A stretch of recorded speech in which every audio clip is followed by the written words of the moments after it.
Dans cette vidéo, je vais t'expliquer pourquoi c'est super intéressant d'investir dans l'immobilier et pourquoi est-ce que tout le monde, vraiment tout le monde, devrait le faire. La première des choses, c'est que tu achètes la chose la plus safe du monde, l'immobilier, le bâtiment, tout ça. On est d'accord qu'il y a 100 ans, il y avait des bâtiments, il y en aura encore dans 100 ans. Tout le monde est obligé de se loger et ça ne va pas mourir. Donc déjà, tu as investi dans la chose la plus safe. Tu as déjà vu des cracks immobiliers énormes, mais dans tous les cas, tu as quelque chose pour te loger. S'il y a un crack boursier de moins 50%, tu as juste ton portefeuille qui a pris moins 50%. On est d'accord. Maintenant, s'il y a un crack immobilier de moins 50%, toi tu t'en fous parce que tu as encore déjà ton loyer qui rentre si tu le loues, ou si tu habites dedans, tu as encore ton immeuble, ton appartement, ce que tu veux.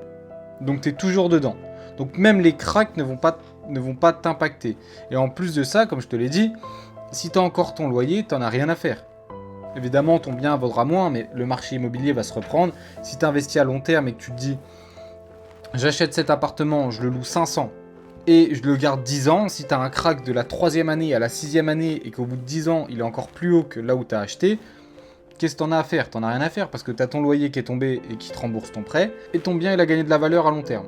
Donc quand tu investis dans l'immobilier, surtout en locatif, c'est surtout pour toucher les loyers.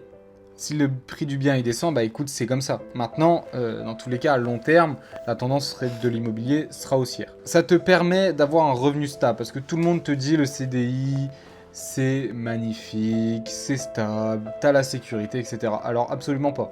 Tu peux te faire virer du jour au lendemain. Tu peux perdre ton taf, tu peux faire une connerie, je sais pas, et avoir plus de travail. Tu peux galérer à retrouver du travail. C'est pas forcément la chose la plus safe du monde.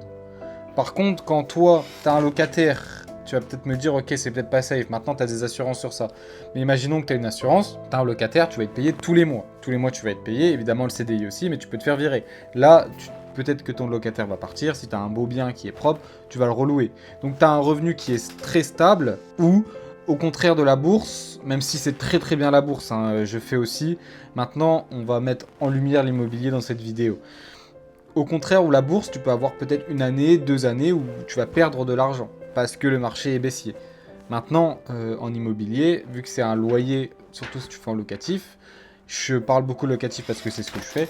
Si tu es en immobilier, eh ben, tu toucheras le loyer dans tous les cas. Donc ça, c'est super intéressant aussi. Une autre chose qui est vraiment super intéressante, c'est que tu n'achètes même pas avec ton argent. Si tu as un bien à 100 000 et que tu mets 10 000 d'apport, les 90 000, c'est la banque qui te les pousse, et ben tu n'achètes même pas avec ton argent, tu achètes 10% du bien avec ton argent. Juste 10%. Et le reste, c'est la banque qui te le pousse, qui va du coup être remboursé par le locataire si tu le mets en location. C'est ça qui est magnifique. Ça veut dire qu'au bout de 20 ans, au bout de 15 ans, je sais pas en fonction du prêt que tu mets, tu peux avoir mis juste 10% d'un bien, et au bout de 20 ans, tu l'as entièrement. Et en plus de ça, si tu as été bon, que tu as acheté bas, que tu as bien loué, tu peux gagner de l'argent là-dessus tous les mois. C'est-à-dire que si tu achètes un bien à 100 000, que tu le loues, je dis une connerie, 500, et que tu as 300, je dis que des chiffres au pif, hein, tu n'as que 300 de mensualité, tu vas gagner 200 tous les mois en brut.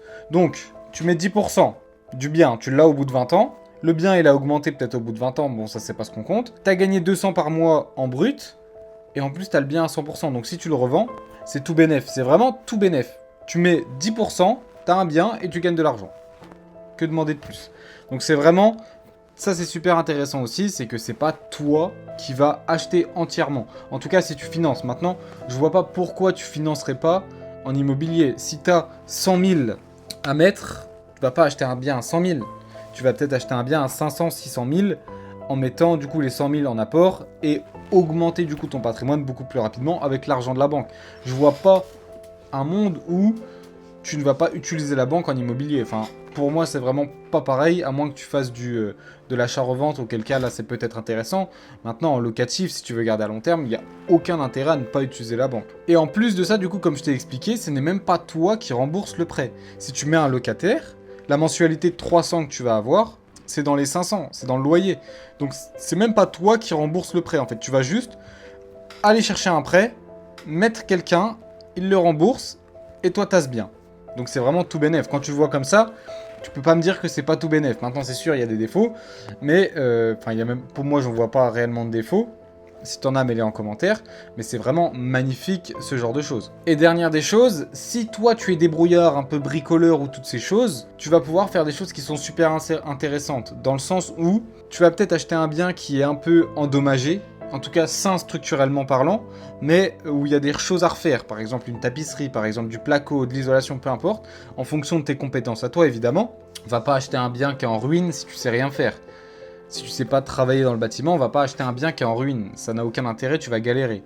Et je sais même pas si tu vas réussir d'ailleurs. En fonction de tes compétences, du coup, tu vas acheter un bien qui est un peu abîmé, qui est un peu pas trop beau, et tu vas le rénover, le refaire propre.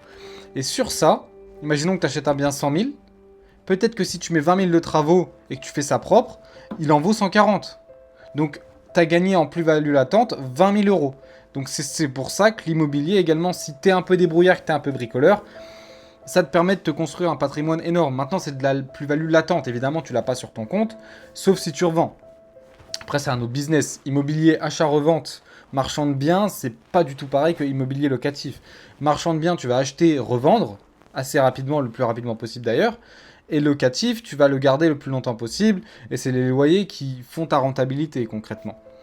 Donc c'est également le dernier point que je voulais appuyer. C'est que tu peux vraiment faire beaucoup d'argent en plus-value latente.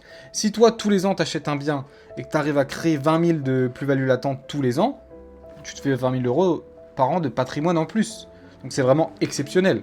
Et aussi, du coup, tu peux expertiser tes biens, ils vaudront plus cher, etc. Et ça peut être intéressant pour la banque. Donc voilà, je pense que c'est tout pour cette vidéo. Si je dois résumer pourquoi tout le monde devrait acheter de l'immobilier, parce que c'est le plus safe pour moi, ça te permet d'avoir un revenu stable, le loyer.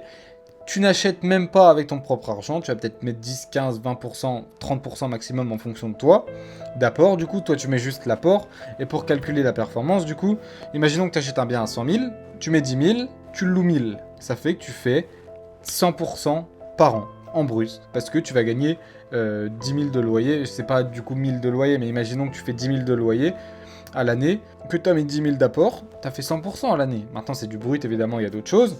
Mais concrètement, tu as fait 100% sur ton argent. Donc c'est ça qui est super intéressant. C'est pas toi qui rembourse le prêt. Et dernière des choses, si tu es bricoleur, tu arrives à créer de la valeur dans ce bien et du coup de la plus-value latente dans ce bien. Donc c'est vraiment ça qui est super intéressant avec l'immobilier. Et franchement, si tu enlèves la partie bricoleur ou quoi, ça prend pas non plus des tonnes de temps. Ça va te prendre des temps pour les rendez-vous à la banque, les rendez-vous au notaire. Peut-être que le locataire il va y avoir un problème, etc. Maintenant, si tu arrives à gérer ça bien, ça te prend pas énormément de temps. Donc voilà, c'est tout pour cette vidéo. Lâche un like, abonne-toi. Et si tu as des questions, mets-moi les en commentaire. Allez, ciao!